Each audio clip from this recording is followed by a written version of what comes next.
बात करने के लिए लॉगिन करें www.astrotak.com। मित्रों नमस्कार, मैं हूं आपका मित्र कमल नंदलाल और मैं आप सभी दर्शकों का हार्दिक अभिनंदन करता हूं। एस्ट्रो तक की खास प्रस्तुति कमल नंदलाल के महा उपाय जो आपके जीवन को सरल, सुगम और सफल बनाए, सिर्फ एस्ट्रो तक पर। दोस्तों, हमारे जो उपाय होते हैं, हम जो आपके लिए कमल नंदलाल के महा उपाय में विषय लेकर आते हैं, वो आपके जीवन से संबंधित किसी न किसी समस्या से जुड़े हुए होते हैं। और हमारा जो मूल उद्देश्य है वो है आपकी जीवन की समस्याओं का समाधान करना। आपके जीवन की वो जटिल समस्याएं जिसका समाधान मिलना लगभग असंभव होता है, और हम कोशिश ये करते हैं, हम प्रयास ये करते हैं कि आपके जीवन में ऐसी सकारात्मकता ला सकें जिससे आपके जीवन में सुखों का वास हो, खुशियों का वास हो।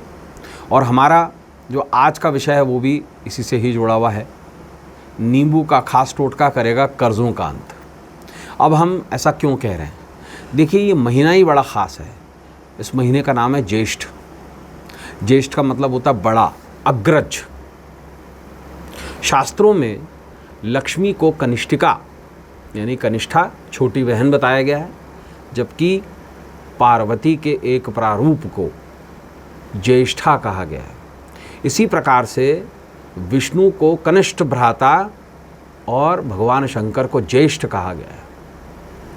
ये मूलतः जो पूरा महीना है ज्येष्ठ का, ये आधारित है देवी ज्येष्ठा पर। इस महीने में प्रचंड गर्मी पड़ती है, और ये जो महीना है ये मूलतः जो संबंधित है ये देवी ज्येष्ठा से ही संबंधित है। ज्येष्ठा कौन है, उसका वास क्या है, इसके बारे में अलग अलग किंवदंतियां हैं और अलग अलग शास्त्रीय मत हैं।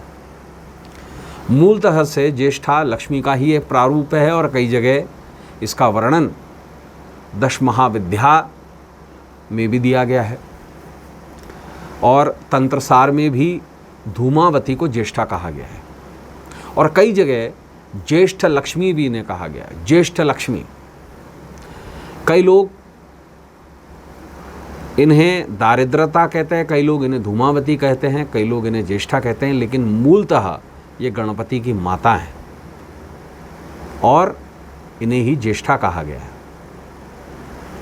ज्येष्ठ का महीना, मूल नक्षत्र, ये सभी कुछ जो है ज्येष्ठा से ही संबंधित है। यही मूल प्रकृति मानी जाती हैं, और पद्म पुराण में इन्हें दुर्भाग्य की देवी ज्येष्ठा कहा गया है, और इन्हें लक्ष्मी की बड़ी बहन भी कहा गया है।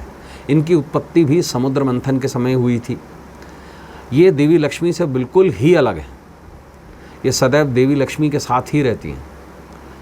इनका निवास पीपल का पेड़ है। शास्त्रों ने इन्हें दारिद्रता कहा है, अलक्ष्मी कहा है, धूमावती कहा है। ये अशुभता, पाप, आलस्य, गरीबी, दुख, कुरूपता और पाप कर्म पर अपना आधिपत्य रखती हैं। और कर्जों के लिए सबसे ज़्यादा रिस्पॉन्सिबल जो है वो केतु ग्रह माना गया है, और केतु के अधिष्ठात्री देवी हैं। इनका वाहन भी कौवा माना जाता है। और इनकी जो उत्पत्ति होती है, शास्त्रीय बताता है, कालिका तंत्रसार में ये बताया गया है कि जब सती का दाह हुआ था यज्ञ में, तब उनके धुएं से इनकी उत्पत्ति हुई थी। कई जगह और अलग अलग इनकी व्याख्याएं हैं। ये शोक और दुख की निवारणी हैं, और केतु ग्रह और ज्येष्ठा नक्षत्र जो है इनका मूल माना जाता है। ये पूरा महीना देवी ज्येष्ठा को समर्पित है, और विशेष तौर से इस महीने में नींबू का एक खास उपाय आपके कर्जों से आपको मुक्ति दिला सकता है।